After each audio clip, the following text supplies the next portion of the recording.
Hello, Rosalind Franklin class. I have a challenge for you in science.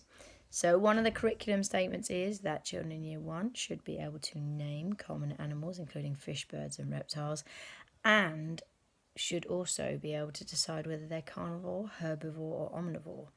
Now Year 2, this is still good revision for you, so I'd like you to have a go. So in your books, you can write down the name of the animals I show you, and there'll be pictures and objects, and then have a go at deciding what type of food they eat. Right, here goes.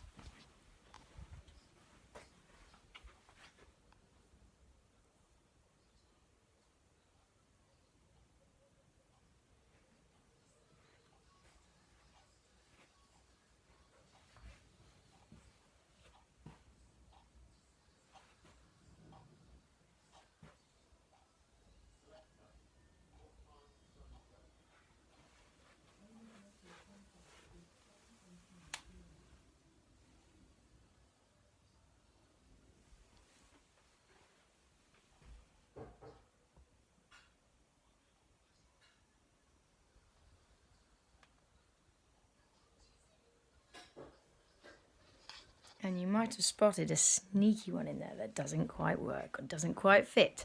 But if you can name it, well done to you. Okay, so have a go and I'll put the answers on the next video.